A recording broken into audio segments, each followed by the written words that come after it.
Julgamento sobre imunidade de deputados estaduais é suspenso no STF.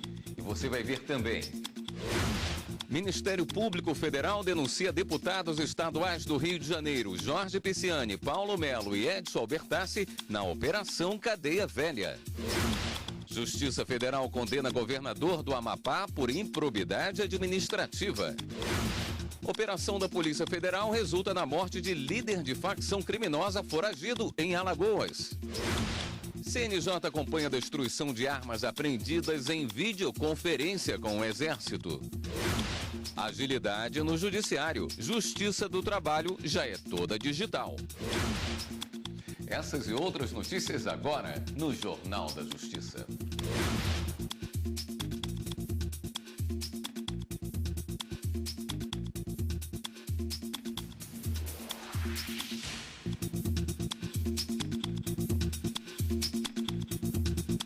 Boa noite.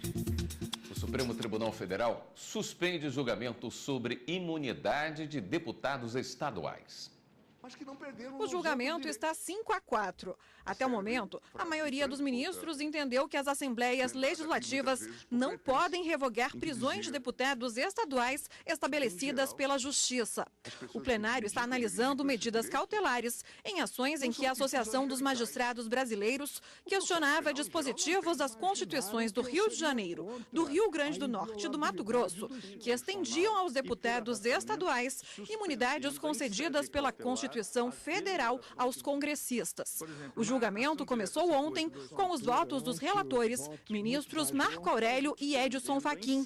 Está prevalecendo o entendimento do ministro Fachin de que, ao cancelar as prisões, as assembleias usurparam competência atribuída ao Poder Judiciário. O sistema jurídico constitucional impõe a ética como princípio, e o princípio da administração pública expresso é o da moralidade.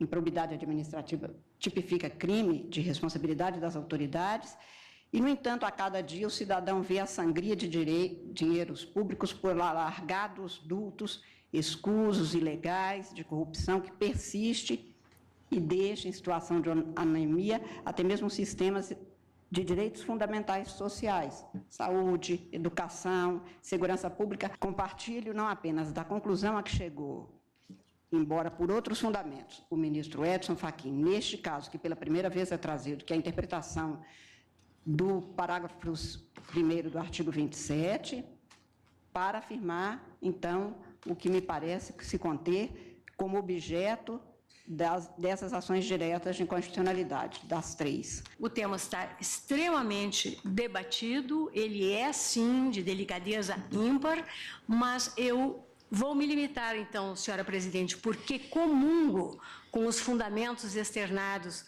pelo ministro Fachin. Esse, para mim, é um exemplo que já demonstra que é possível o afastamento. Aliás, se não me falha a memória, o Supremo Tribunal Federal, se baseando no fato de que um determinado parlamentar usara o seu gabinete para remeter ofícios ameaçando pessoas, o afastou da atividade. O ministro Dias Toffoli divergiu em parte, mas com relação à prisão, destacou que a imunidade diz respeito ao Congresso e não ao parlamentar. Ou seja, cinjo-me apenas e tão somente ao tema de prisão. Porque, na leitura que faço do 53, parágrafo 2º, ali é a defesa da instituição. Em relação à suspensão de ação penal, isso eu mantenho os dispositivos em vigor que também foram atacados. Daí eu divirjo em parte do ministro Luiz Edson Fachin, assim como divirjo em parte do ministro relator Marco Aurélio. Os ministros Alexandre de Moraes, Celso de Mello e Gilmar Mendes acompanharam a posição do ministro Marco Aurélio para que os deputados estaduais tivessem direito às mesmas imunidades concedidas aos parlamentares federais. O legislador constituinte originário, ele estendeu expressamente no parágrafo 1º do artigo 27, estendeu expressamente aos deputados estaduais essas normas obstáculos, ou seja, as imunidades. Se há mudança no regime de imunidades no plano federal, o novo quadro se aplica imediatamente aos deputados estaduais, independentemente de ter havido ou não adaptação formal da Constituição Estadual. Para mim, não paira a dúvida, presidente, de que a inviolabilidade formal e a prerrogativa da Casa Legislativa é aplicada aos deputados estaduais e distritais. A ministra Carmen Lúcia pediu a palavra durante o voto do ministro Gilmar Mendes para destacar que muitas vezes há uma interpretação errada das decisões tomadas pelo Supremo. Não vejo a demonização da política, até porque fora da política sobra muito pouco para uma salvação. Eu acho que o que pode acontecer às vezes é uma interpretação incorreta de algumas decisões que são tomadas, até porque aqueles que devem, qualquer cidadão, mesmo os parlamentares, que tenham dívida com a sociedade e que estejam sendo processados, têm um encontro marcado com a lei no Estado de Direito. Como não foram alcançados 6 votos, o julgamento foi suspenso e vai ser retomado com os votos dos ministros Ricardo Lewandowski e Luiz Roberto Barroso. O Ministério Público Federal denunciou à Justiça os deputados estaduais do Rio de Janeiro, Jorge Pisciani, Paulo Melo e Edson Albertassi. Eles são acusados de corrupção ativa e passiva, lavagem de dinheiro e associação criminosa. De acordo com o MPF, uma associação criminosa foi criada na Assembleia Legislativa do Rio de Janeiro nos governos de Sérgio Cabral. Os deputados estaduais Jorge Pisciani, Paulo Melo e Edson Albertassi usavam a Alerj para esquemas de corrupção com a construtora Odebrecht e a Federação das Empresas de Transportes do Estado. Além deles, outras 16 pessoas também foram denunciadas. Atualmente, os 3 parlamentares estão presos preventivamente por causa da Operação Cadeia Velha, que é um desdobramento da Lava Jato no Rio de Janeiro. Devido a essa ação, foi possível descobrir como os envolvidos atuavam. Segundo a denúncia, empresas de transportes e de construção buscaram vantagens indevidas no Executivo Estadual, no Tribunal de Contas e na própria Alerj. O grupo era bem organizado. Tinha quem recebesse a propina, quem dissimulava a origem do dinheiro referente à corrupção e quem assinava os atos de ofício para atender os interesses dos corruptos. O MPF detectou que Pisciani recebe propinas desde os anos 90 e que, até no período entre 2011 e 2014, quando ficou sem mandato, recebeu vantagens indevidas. A denúncia foi encaminhada ao Tribunal Regional Federal da 2ª Região, no Rio de Janeiro. É a primeira ação penal ligada à Lava Jato protocolada contra pessoas com foro na 2ª instância da Justiça Federal. O governador do Amapá, Valdez Góes, foi condenado por improbidade administrativa por irregularidades na prestação de contas do mandato passado. A Justiça Federal condenou o atual governador do Amapá, Valdez Góes, do PDT, por não ter instaurado um procedimento para apurar possíveis desvios de dinheiro do governo estadual, o que caracteriza ato de improbidade administrativa. Segundo investigações do Ministério Público Federal no Amapá, o então secretário de Saúde do Estado, Pedro Paulo Dias, deixou de prestar contas de mais de R$1 milhão do Programa Nacional de HIV/AIDS e outras DSTs, dinheiro repassado pelo Ministério da Saúde para a Secretaria de Saúde do Amapá entre 2007 e 2009. O então secretário também foi condenado. O governador do Amapá, Valdez Góes, terá que pagar 20 vezes o valor do salário dele na época e o ex-secretário multa de 10 vezes a remuneração. Os dois ainda podem recorrer da decisão. O ministro Edson Fachin, do STF, negou seguimento à interpelação judicial apresentada pelo governo do Rio contra o ministro da Justiça, Torquato Jardim, sobre as declarações dele em relação ao crime organizado no Estado. Na decisão, o ministro Fachin argumentou que o Estado não tem legitimidade para apresentar a interpelação. O governo do Rio de Janeiro pedia que o ministro da Justiça fosse intimado a informar os nomes de agentes públicos supostamente ligados ao crime organizado. Para o ministro Edson Fachin, a suposta lesão à honra é contra os agentes e não contra o Estado. O ministro Marco Aurélio, do Supremo Tribunal Federal, afastou as medidas cautelares impostas a Andréa Neves, irmã do senador Aécio Neves, Frederico Pacheco, primo do senador, e Menderson Souza Lima, ex-assessor parlamentar do senador Zezé Perrella. Eles estavam com prisão domiciliar com monitoramento por tornozeleira eletrônica. De acordo com a decisão do ministro Marco Aurélio, a denúncia contra os 3 envolvidos se restringe apenas à corrupção passiva em coautoria, o que não justifica a manutenção das medidas cautelares. Além da prisão domiciliar, eles foram liberados também da proibição de deixar o país e da obrigação de entregar o passaporte à justiça. Todos são investigados por causa do acordo de colaboração premiada do empresário Joesley Batista, que disse ter sido procurado por Andréa Neves para pedir dinheiro em nome do irmão dela, o senador Aécio Neves. O ministro Marco Aurélio também autorizou a quebra dos sigilos bancário e fiscal do senador Aécio Neves, da irmã e do primo dele, do ex-assessor Menderson Lima e de 2 empresas ligadas à família. A medida tem o objetivo de rastrear a origem e o destino de recursos supostamente ilícitos. Em nota, a defesa do senador considerou a decisão como uma medida natural e reafirmou que Aécio Neves não cometeu nenhum ato ilícito. E você vai ver a seguir no Jornal da Justiça. CNJ acompanha a destruição de armas apreendidas em videoconferência com o Exército. A gente volta já já.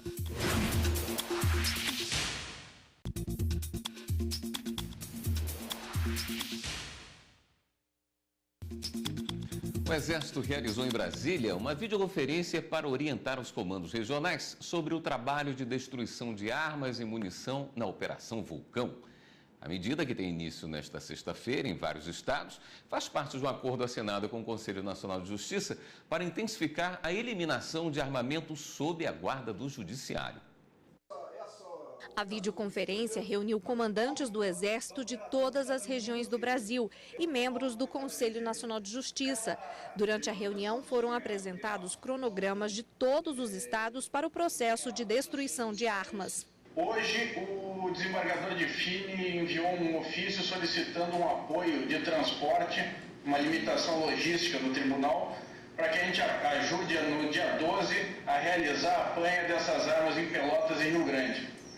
O restante das armas, em torno de 1.900, estão pulverizadas pelos fóruns do estado inteiro.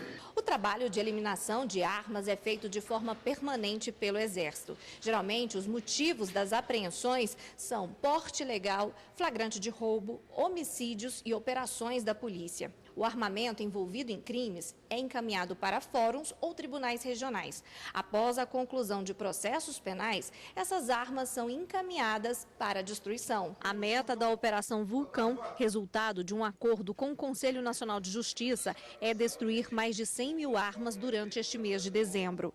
Para o juiz auxiliar da presidência do CNJ, a operação é importante para agilizar o processo de destruição. O tempo entre a destinação da arma, entre a autorização para que a arma seja destruída e a efetiva destruição vai ser menor.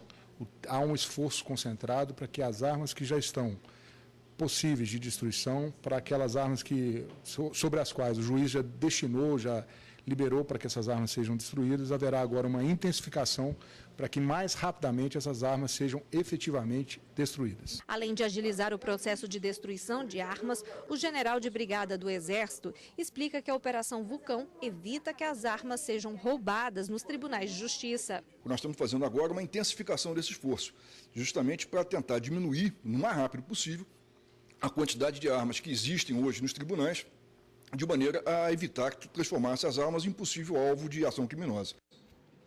O ministro Luiz Fux será o novo presidente do Tribunal Superior Eleitoral. Ele vai substituir o atual presidente, ministro Gilmar Mendes, em fevereiro do próximo ano. Na mesma sessão, o TSE manteve o ex-governador do Distrito Federal, Agnello Queiroz, inelegível por 8 anos. O plenário do Tribunal Superior Eleitoral manteve o ex-governador do Distrito Federal, Agnello Queiroz, inelegível. Ele foi condenado por realizar propaganda institucional em período proibido por lei. O ex-vice-governador do DF na época, Tadeu Filipelli, não foi considerado inelegível pelos ministros e pode participar das eleições do ano que vem. Mas o TSE manteve multa a Agnello e Filipelli no valor de R$ 106 mil. Ainda que se alegue que as publicações questionadas veicularam meras notícias, resultado de atividades jornalísticas da administração pública, a publicidade institucional não se restringe a impressos ou peças veiculadas na mídia escrita, radiofônica e televisiva, porquanto não é o meio de divulgação que a caracteriza, mas sim o seu conteúdo e o custeio estatal para a sua produção e divulgação. Por 6 votos a 1, o ministro Luiz Fux foi eleito como próximo presidente do Tribunal Superior Eleitoral. A eleição foi durante a sessão administrativa do dia 7 de dezembro e foi feita por votação eletrônica. O ministro Luiz Fux assume o comando do TSE em fevereiro e fica na presidência do tribunal até agosto do próximo ano. Para mim, esse é um momento de muita emoção e desvanecimento, porque eu sou juiz de carreira e Deus me permitiu cumprir todas as etapas da minha carreira, inclusive essa do Tribunal Superior Eleitoral. E para não deixar a minha marca aqui, sempre da leveza e da irreverência fluminense, eu quero dizer que, apesar da jurisprudência divergente, eu não fiz pedido explícito de voto. Após a sessão plenária, o ministro Luiz Fux falou com a imprensa sobre a expectativa para as eleições do ano que vem, o Fundo Especial de Financiamento de Campanha e a aplicação da lei da ficha limpa nas eleições de 2018. O nosso intuito é fazer uma reunião com os tribunais regionais eleitorais, pedir que seja feito um mutirão lá e aqui, para que não haja essas pendências que acabam postergando a presença nos cargos de candidatos que esbarram na lei da ficha limpa. No final da sessão plenária do STF, os ministros eleitos para a direção do TSE e o ministro Gilmar Mendes, que deixa a presidência do TSE em fevereiro, foram homenageados.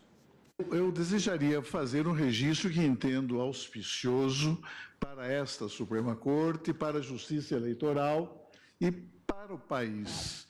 Eu me refiro à eleição para a presidência do Egrégio Tribunal Superior Eleitoral do eminente ministro Luiz Fux e para a vice-presidência do Egrégio TSE da eminente ministra Rosa Weber. O eminente ministro Luiz Fux, que todos sabemos, e é escusado dizê-lo, até mesmo escusado dizê-lo, um eminente processualista que tem proferido votos notáveis. Gostaria de estender esses mesmos cumprimentos à nossa eminente ministra Rosa Weber, eleita vice-presidente da Alta Corte Eleitoral. Essa sucessão é importante.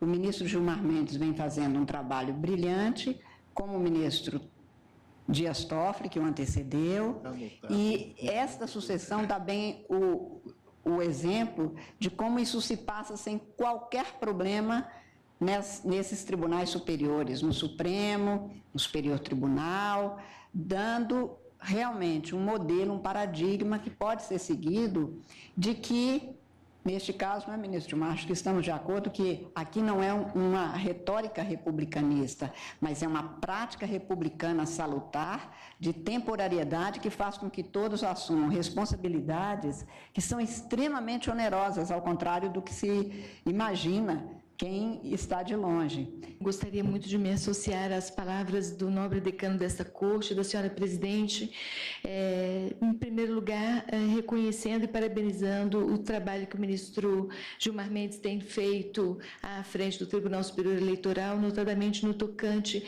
à expansão do projeto de biometria, que visa garantir eleições mais seguras, em que todos os cidadãos sejam plenamente identificados e, com isto, afastando várias dúvidas sobre que poderiam surgir sobre fraudes eleitorais. E cumprimento também, secundando o que já foi dito pelo ilustre ministro Celso de Mello, o ministro Luiz Fux, que tive a honra de conhecer ainda no Superior Tribunal de Justiça e que lá, como aqui, sempre se destacou por uma atitude empreendedora, corajosa, inovadora, e tenho certeza que será um líder importante à frente da Justiça Eleitoral brasileira, coadjuvado pela atuação sempre serena, corajosa e igualmente brilhante da ilustre ministra Rosa Weber. Também gostaria de aderir às manifestações que foram feitas ao eminente ministro Fux e à eminente ministra Rosa, 2 juízes de carreira que terão um fardo pesado e que alguns ministros dessa corte já suportaram e vossas excelências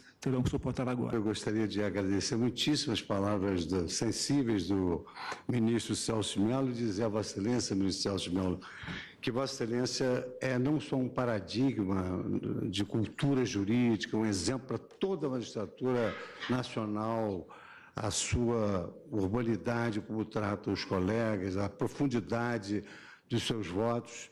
E quero dizer que, se eu tenho uma honra na vida, é exatamente pertencer a um tribunal que é integrado por uma pessoa tão notável, sob um ângulo profissional e vivencial como Vossa Excelência. Eu agradeço muitíssimo as suas palavras. E, por outro lado, também manifestar que, como é grande a honra de presidir o TSE junto com a minha colega, ministra Rosa Weber, também é muito grande a nossa responsabilidade, porque eu pude experimentar 3 presidentes. Eu experimentei a presidência da ministra Carmen Lúcia, experimentei a presidência do ministro Dias Toffoli e experimento a presidência do ministro Gilmar Mendes. Todos grandes presidentes, administradores, inovadores no campo da justiça eleitoral, e eu espero que Deus me ajude para estar à altura do trabalho que Vossas Excelências realizaram lá no TSE. O Tribunal Superior do Trabalho também elegeu a nova direção na sessão desta quinta-feira. O Pleno do TST elegeu o ministro Brito Pereira como presidente do Tribunal Superior do Trabalho para o biênio 2018-2020. Também foram eleitos o ministro Renato de Lacerda Paiva, atual Corregedor-Geral de Justiça do Trabalho, para a vice-presidência, e Lélio Bentes Correia como Corregedor-Geral da Justiça do Trabalho. O mandato do atual presidente do TST, ministro Ives Gandra Martins Filho, vai até 25 de fevereiro do ano que vem. A posse da nova direção ocorre um dia depois, em 26 de fevereiro. E você vai ver no próximo bloco do Jornal da Justiça. Agilidade no judiciário, Justiça do Trabalho já é toda digital. A gente volta já já.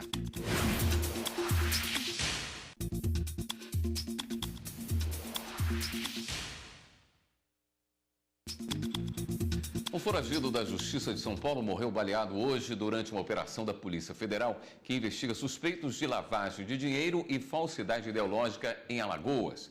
Foram cumpridos 17 mandados na capital, Maceió, e em Barra de São Miguel. A apreensão envolveu carros de luxo, embarcações e imóveis de alto padrão. Os policiais também apreenderam dinheiro em moeda nacional e estrangeira, além de fotos que comprovam a vida luxuosa dos investigados. No caso de um dos laranjas, foi apreendida a quantia de $500 mil. A suspeita de contas existentes em paraíso fiscal. O principal investigado era Eric da Silva Ferraz, que morreu baleado. Ele assumiu a identidade falsa em Alagoas em nome de Bruno Augusto Ferreira Júnior e atuava como empresário na capital. A polícia disse que ele era integrante de uma facção criminosa. 2 mulheres foram presas. Elas serão indiciadas pelos crimes de organização criminosa e lavagem de dinheiro, além de falsidade ideológica. Justiça do Trabalho 100% digital. O TST concluiu a instalação do PJE, o Processo Judicial Eletrônico, e todo mundo sai ganhando. O cidadão na agilidade dos processos e a justiça em economia de papel. Após um ano de trabalho, o processo judicial eletrônico está completamente implantado no TST. Durante a cerimônia que oficializou a conclusão do processo, o presidente da Corte, ministro Ives Gandra Martins Filho, destacou que esse é um momento histórico. A Justiça do Trabalho é a única do Poder Judiciário completamente digital. Nós fomos vanguardistas ao começar o PJE no Poder Judiciário, conseguimos implementar em toda a Justiça do Trabalho, depois de 6 anos, e exatamente quando se completa 6 anos do início desse trabalho vanguardista, nós conseguimos implementar no último órgão jurisdicional deste Tribunal Superior do Trabalho. No TST, o gabinete da presidência foi o primeiro a receber o PJE. Depois, o sistema chegou à seção 2 de dissídios individuais, o órgão especial, a seção de dissídios coletivos, a vice-presidência e a corregedoria receberam o sistema logo em seguida. Depois, as 8 turmas do tribunal também passaram a contar com a ferramenta. A 6ª e a 8ª turmas foram as primeiras a julgarem processos pelo PJE. E a última fase de implantação da ferramenta foi concluída com a chegada do PJE à seção 1 de dissídios individuais e ao Núcleo Permanente de Conciliação, o NUPEC. Eu acho que vai trazer mais vantagem para a Justiça do Trabalho e vai trazer mais vantagem para a sociedade. Para o jurisdicionado, porque ele vai acabar tendo, na prática, uma solução mais rápida, porque a tramitação será mais rápida através do PJE como um todo, desde a origem na vara, até finalizar aqui no TST. Para que o processo de instalação do PJE fosse concluído, 2 ferramentas ligadas ao sistema também foram desenvolvidas e já estão em uso no tribunal. É o plenário eletrônico, que permite análise e julgamento de todos os processos recebidos em uma única plataforma. E o gabinete eletrônico, que apresenta uma arquitetura moderna e rápida para agilizar os processos que dependem de decisão monocrática, ou seja, de um único magistrado. Arquitetura orientada a microserviços e são muito mais amigáveis, o uso é mais fácil, né, e bem mais ágil. O PJE já está passando por atualizações. A versão 2.0 vem com visual mais prático e intuitivo. A Vara do Trabalho de Navegantes em Santa Catarina, que também foi a primeira a receber o sistema em 2011, já conta com a nova versão. Como nós lançamos agora a 2.0, que é um novo paradigma no uso do PJE, certamente será necessário adaptar essas melhorias de alguma forma para a advocacia, seja pela construção de um painel ou mesmo para o escritório digital do CNJ, que demanda algumas melhorias. E também a gente tem a perspectiva de uma melhora significativa para os regionais. Já são mais de 13 milhões de processos recebidos por meio do PJE em toda a Justiça do Trabalho. Além da economia com papel, a implantação da ferramenta única promete dar mais agilidade no julgamento dos processos. Hoje eu posso dizer para você que são 3 as principais vantagens, que é não apenas termos julgamentos mais rápidos, mas também julgamentos mais justos, porque com o processo eletrônico nós temos condições de buscar a verdade real com muito mais elementos do que no processo físico, e também mais eficaz, ou seja, quem ganha leva, já que as ferramentas eletrônicas nos permitem buscar o patrimônio do devedor e entregar ao credor. O programa Link CNJ desta quinta-feira vai falar das novas regras para emissão de certidões de nascimento, casamento e óbito. Vai mostrar também a estratégia da Justiça em Rondônia para resolver conflitos entre adolescentes internados. A mediação consegue bons resultados. O programa traz ainda as notícias do Conselho Nacional de Justiça e de tribunais pelos estados, além de uma entrevista especial com André Mar dos Santos, juiz auxiliar da presidência do CNJ. Ela vai falar da necessidade da justiça prestar contas à sociedade. O Link CNJ vai ao ar logo mais, às 9h30 da noite, aqui na TV Justiça. E o Jornal da Justiça fica por aqui. Uma boa noite para você e continue aqui na TV Justiça.